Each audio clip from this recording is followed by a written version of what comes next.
What is going on, guys? Austin here from Graphit. So I am super excited today because we are on one of the final weeks of the strength block. And right here, what I'm gonna be doing today is taking you through a workout with deadlifts.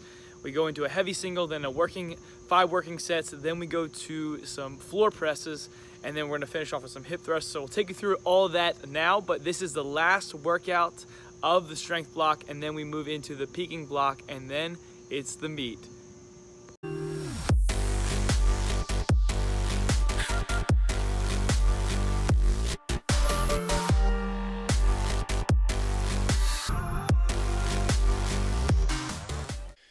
Alright guys, so we are on the final workout of the strength phase, and then we go into the peaking phase for a couple weeks, and then it's a taper week, and then it's the meat.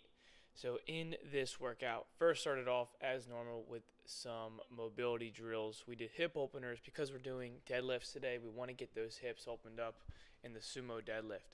So that is why we're doing this exercise. Then we move into, again, something to get the hips open. So we use this piece of equipment.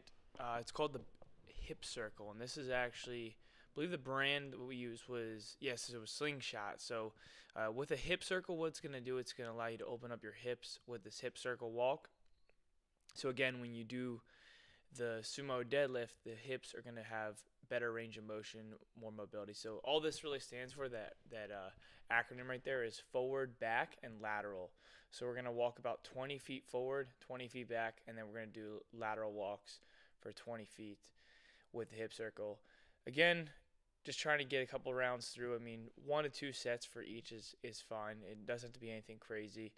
That was the mobility. Real simple for warming up the legs and getting everything ready for the deadlift. So now we move into some CNS activation. We do slam balls just to warm up the central nervous system, to wake up the brain and spinal cord, so it's used to a heavier load when we do the circa max sets.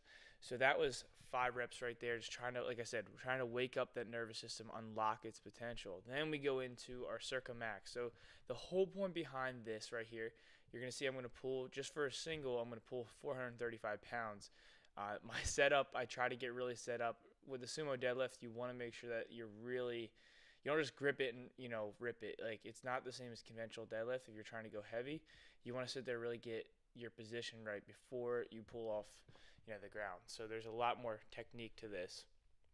But anyway, the whole point behind Circa Max is what it's doing is it's designed to allow your body to peak for a meet. So, or whatever. If you don't want to do a meet, that's fine. But if it's designed to allow your body to peak at its potential. So what you're doing is you're lifting one set about 90% of your 1 rep max, around 93, 95, somewhere in that range, like 90 to 95%, as heavy as possible in that range, well, as much as you can lift in that range. And then what you're going to do is follow that down with back down sets. So right here, we're doing 380 for 5 sets of 5. So this is just back down work, and you're going to notice that with that heavy set originally first, this working set is actually going to feel really light because of the back down stuff. So that's what's so amazing about Circa Max sets, is like you just have so much more potential in your back down work.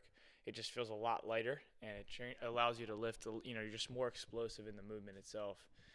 So now we'll move into a little bit of tricep mobility, because now we're moving into more push-based motions with the bench press next. So right here, what we're going to do is tricep press downs, 15 reps right here. 15 reps as fast as possible with the band. Doesn't matter how much resistance. Just put it overhead of a squat rack or something. 15 reps, boom. 2 sets is fine. Doesn't matter. And then we go into floor press. So floor press, you're going to notice that you don't want to arch your back with this. You want to keep it flat. Ideally, you could even, like I have my feet up like that, you could actually lay your legs down. But the whole point behind floor press is we're loading up the triceps. So it takes away the nice thing about floor press is it's gonna take pain off the shoulders, because it's only emphasizing the triceps in the movement. So your chest isn't doing any movement, and the whole point is this is like trying to help you with the lockout of the bench press. So you'll notice the more you floor press, you're gonna notice your lockout's gonna get a lot better when you're benching. So last thing we got, one accessory exercise. Love hip thrusts, gonna do them. This is actually the last time we're doing them in the peaking block. No more accessory movements. So This is final right here. But yeah, 3 sets of 8.